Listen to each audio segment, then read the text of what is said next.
नमस्कार दोस्तों, जय हिंद, वंदे मातरम। सभी दोस्तों का, सभी भावी अध्यापक अध्यापिकाओं का वेलकम, अभिनंदन है शिक्षक भर्ती के चैनल पर। दोस्तों, आपको पता है मैथ्स पेडागोजी की क्लास चल रही है, लगातार चल रही है, नॉन स्टॉप क्लास चल रही है। यह 5वीं क्लास है दोस्तों।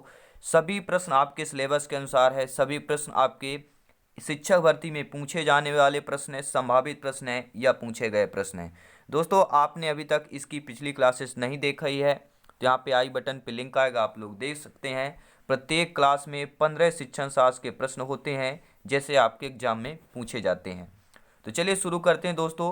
कल हमने आप लोगों से एक प्रश्न कराया था, लास्ट क्वेश्चन था कल के क्लास का, अंतिम प्रश्न, कि गणित की सर्वप्रथम जो विकसित शाखा वह कौन सी है। अंक गणित है, बीज गणित है, सांख्यिकी है। तो सभी लोग जानते हैं जो अंक गणित होती है, यह गणित में सर्वप्रथम विकसित शाखा आपकी अंक गणित है, यानी पहला ऑप्शन सही हो जाएगा। आइए देख लेते हैं अगला प्रश्न क्या दिया गया यहाँ पर। दोस्तों, प्रश्न यह दिया गया है कि मनुष्य के जीवन की जिन गतिविधियों में गणित का सर्वाधिक प्रयोग होता है वह गतिविधि कौन सी है। मनोवैज्ञानिक है, सांस्कृतिक है, सामाजिक है या आर्थिक है। तो दोस्तों, मनुष्य के जीवन की जिन गतिविधियों में गणित का सर्वाधिक प्रयोग होता है वह आर्थिक रूप में होता है, सभी लोग जानते हैं। ठीक है, आर्थिक रूप में यानी लेन देन में, ठीक है, सबसे ज़्यादा आपका प्रयोग होता है। ठीक है, मनुष्य के जीवन में यानी हमारे और आपके जीवन में। अगला प्रश्न देख लेते हैं क्या दिया गया है। सभी प्रश्न लाजवाब हैं। गणित का सामुदायिक महत्व है महत्वपूर्ण। देखिए, गणित के जो सामुदायिक महत्व होते हैं वह महत्वपूर्ण नैतिक दृष्टि से है, आपका सामाजिक दृष्टि से है, सांस्कृतिक दृष्टि से है या इन सभी के दृष्टि से है। तो गणित का जो सामुदायिक रूप से अगर महत्व देखा जाए दोस्तों, तो महत्वपूर्ण आप नैतिक दृष्टि से भी है, सामाजिक दृष्टि से भी है और आपके सांस्कृतिक दृष्टि से भी है, यानी फोर्थ ऑप्शन आप लोगों का सही हो जाएगा।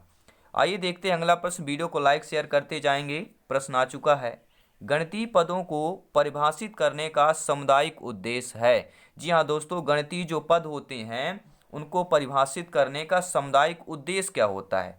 ठीक है, ज्ञानात्मक रूप में होता है, भावात्मक रूप में, व्यवहारगत में या क्रियात्मक में। तो सभी लोग जानते हैं गणितीय पद जो होते हैं उनको परिभाषित करने का जो सामुदायिक उद्देश्य होता है, ठीक है, वह आपके व्यवहारगत के रूप में होता है, यानी तीसरा ऑप्शन आप लोगों का सही हो जाएगा।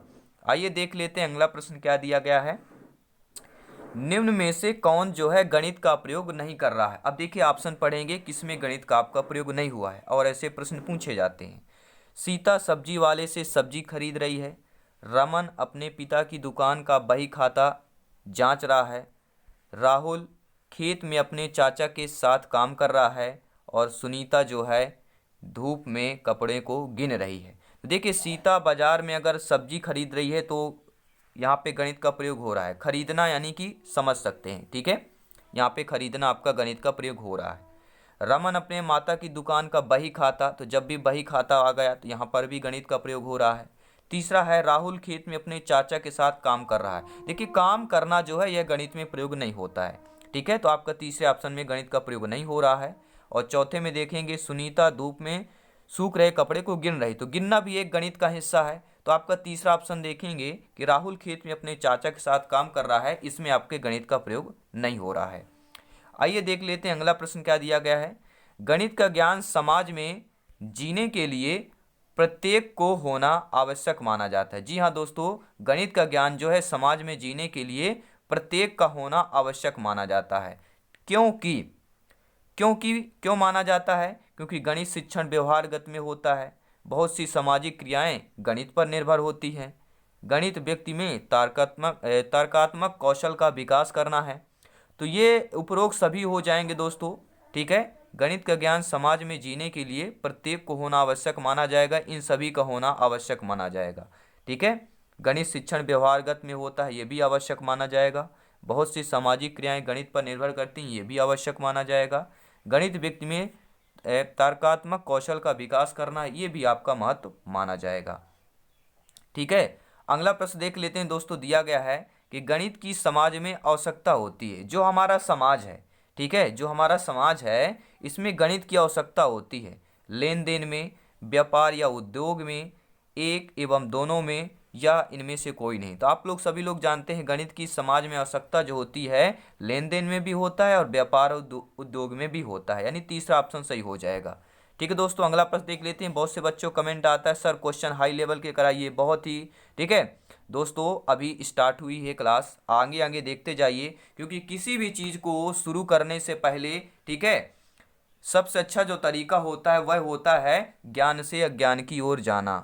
ठीक है दोस्तों, ज्ञान से अज्ञान की ओर जाना। कुछ प्रश्न आपको पता है, आपने जो भी डिप्लोमा किया होगा, अभी तक तैयारी कर रहे हैं, पहले ज्ञानात्मक जाएं, ठीक है, ज्ञान से फिर अज्ञान की तरफ जाएंगे। जो आप जानते भी नहीं होंगे उन प्रश्नों को भी कराएंगे, घबराने की जरूरत नहीं है।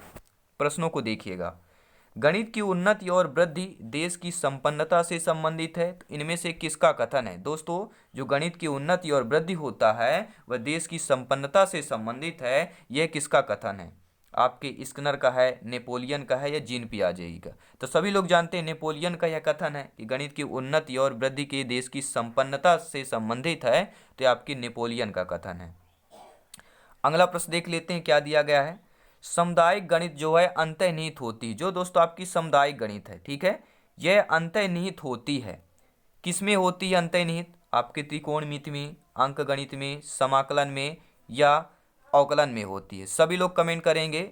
सामुदायिक जो गणित होती है दोस्तों वह अंतर्निहित होती है त्रिकोणमिति में, अंक गणित में, समाकलन गणित में, या अवकलन गणित में।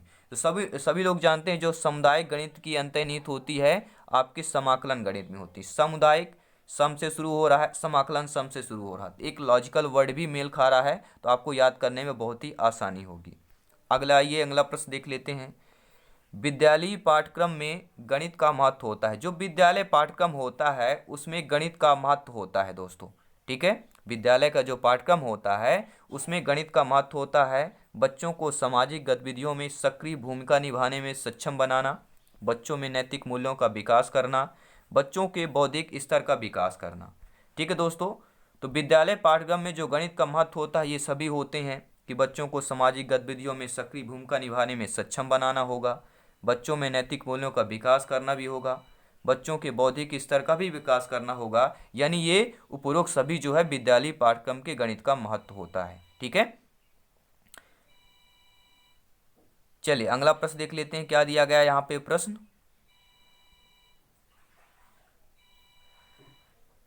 अब देखिए अगला प्रश्न देखेंगे क्या दिया गया है। प्रश्न यह दिया कि गणित शिक्षण का महत्व है। जो गणित शिक्षण होता है इसका महत्व विज्ञान में होता है, समुदाय में होता है, सिद्धांत एवं तर्क में होता है, या ये सभी में होता है? तो ये पूछा गया शिक्षक भर्ती में प्रश्न, आप लोगों को पता होगा, बहुत सारे बच्चों को पता होगा, ठीक है, बहुत सारे कैंडिडेटों को यह प्रश्न पता होगा कि गणित शिक्षण का महत्व जो होता है विज्ञान में भी होता है, समुदाय में भी होता है, सिद्धांत एवं तर्क में भी होता है। तो ये सभी हो जाएगा, यानी उपरोक्त सभी आपको हो जाएगा। ठीक है दोस्तों, चलिए अगला प्रश्न देख लेते हैं। आदर्श शिक्षा वह है जो बालक को या के लिए योग्य नागरिक बनाने में सहायता प्रदान करती है। किसके लिए योग्य नागरिक बनाने में सहायता प्रदान करती है?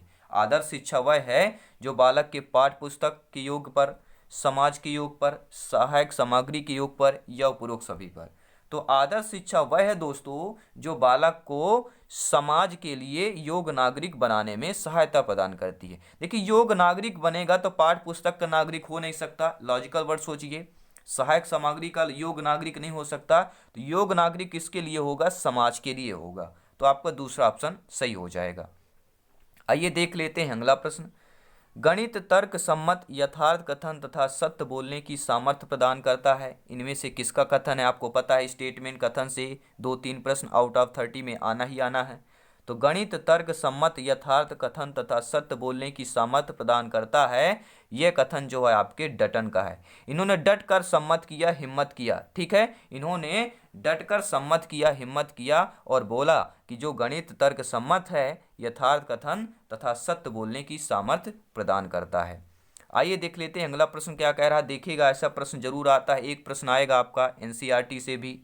तो एनसीईआरटी की कक्षा 6 की गणित की पाठ्य पुस्तक के पाठों में इस तरह की शीर्षक है जैसे कबाड़ी वाला, भोपाल की सैर, दुनिया कुछ ऐसी दिखती है, यह परिवर्तन किया गया है। दोस्तों कक्षा 6 की जो एनसीईआरटी की बुक है गणित की, पाठ्य पुस्तक के पाठों में आप देखेंगे कुछ शीर्षक ऐसे लिखे होंगे, कबाड़ी वाला, भोपाल की सैर, दुनिया एक कुछ ऐसी दिखती है। यह परिवर्तन किस लिए किया गया है? पहले तो ऐसा नहीं था लेकिन परिवर्तन ये किया गया दैनिक जीवन से जोड़ते हुए रोचक बनाने के लिए किया गया, कबाड़ बेचने और यात्रा करने के बारे में जानने के लिए किया गया। यह आपके पाठों में गणितीय विषय को वस्तु का अनुमान लगाने के लिए किया गया, ठीक है, या उन्हें अलग अलग समझाने के लिए किया गया। तो दोस्तों एनसीईआरटी के जो बुक है उसमें कक्षा 6 की गणित में पाठ पुस्तक में जो पाठों में ये शीर्षक कबाड़ी वाला, भोपाल की सैर, दुनिया कुछ ऐसी दिखती है, ये परिवर्तन जो है इसलिए किया गया है ताकि बच्चों में दैनिक जीवन से जोड़ते हुए उन्हें रोचक बनाने के लिए किया गया है। तो पहला ऑप्शन आप लोगों का सही हो जाएगा। आइए देख लेते हैं अगला प्रश्न। लाजवाब प्रश्न, आपको पता है कोठारी आयोग से भी प्रश्न आता है। कोठारी आयोग के अनुसार जो है मूल्यांकन किस प्रकार की प्रक्रिया है, एकाकी है, सतत है, उपयोगी है या अनुपयोगी। तो सभी लोग जानते हैं सतत और व्यापक मूल्यांकन आपने पढ़ा होगा। तो कोठारी आयोग के अनुसार मूल्यांकन जो किस प्रकार की प्रक्रिया है, तो आपकी सतत प्रक्रिया है, लगातार प्रक्रिया, ठीक है। तो आपका दूसरा ऑप्शन सही हो जाएगा। दोस्तों कमेंट द्वारा अपना फीडबैक बताते चलें कि ये प्रश्न आपको कैसे लग रहे हैं। आगे आने वाले प्रश्न इससे भी बेहतर होंगे क्योंकि अभी शुरुआत है। आगे जो प्रश्न आएंगे सभी सिलेक्शन वाले प्रश्न होंगे, सभी सर्वोपरि होंगे। प्रश्न देख लीजिए दोस्तों कि इनमें से निम्न में से क्या मूल्यांकन का सोपान है। आपको पता है मूल्यांकन के सोपान है, जैसे अधिगम अनुभव की योजना बनाना, शिक्षण उद्देश्यों का निर्धारण करना, शिक्षण उद्देश्यों को परिभाषित करना, ठीक है। अधिगम के अनुभव होते हैं, उनकी योजना बनाना, ये मूल्यांकन का सोपान होता है। शिक्षण उद्देश्यों का निर्धारण करना, ये मूल्यांकन का सोपान होता है। शिक्षण उद्देश्यों को परिभाषित करना, ये भी आपके मूल्यांकन के सोपान है। तो ये सभी दोस्तों आपके मूल्यांकन के सोपान हो जाएंगे। तो दोस्तों ये क्लास आप लोगों को कैसे लगे हमें प्लीज़ फीडबैक करके ज़रूर बताएं। और इस ऐसे ही प्रश्न, सिलेक्शन वाले प्रश्न, और आपको अगर क्रैक करना चाहते हैं शिक्षक भर्ती को और सिलेक्शन पाना चाहते हैं और इस पर आगे आने वाले जो प्रश्न होंगे इससे भी बेहतर होंगे, लाजवाब होंगे। जितने मेरे भाई बहन हैं वीडियो को लाइक नहीं किया है ज़रूर लाइक करें। जिन्होंने अभी तक भी चैनल को सब्सक्राइब कर लिया, सदस्यता नहीं ली है, ज़रूर ले लें क्योंकि ये आपका परिवार है, अपना परिवार है। जी हाँ दोस्तों, सभी मित्रों को जय हिंद है, वंदे मातरम है। मिलेंगे नेक्स्ट वीडियो पर। जाते जाते प्लेलिस्ट चेक कीजिए, यहाँ पर सभी क्लासेज आपके एग्जाम पैटर्न में मिलेंगी क्योंकि जायसवाल सर बात करते हैं, राष्ट्रहित में शिक्षक की बात करते हैं। सभी नोट्स PDF फाइल आपको टेलीग्राम में मिल जाएगा। टेलीग्राम में सर्च करें जायसवाल कोचिंग सेंटर, ठीक है। पार्ट वाइज आपको वीडियोज मिलेगी। तो मिलते हैं दोस्तों नेक्स्ट क्लास पर। जय हिंद, वंदे मातरम।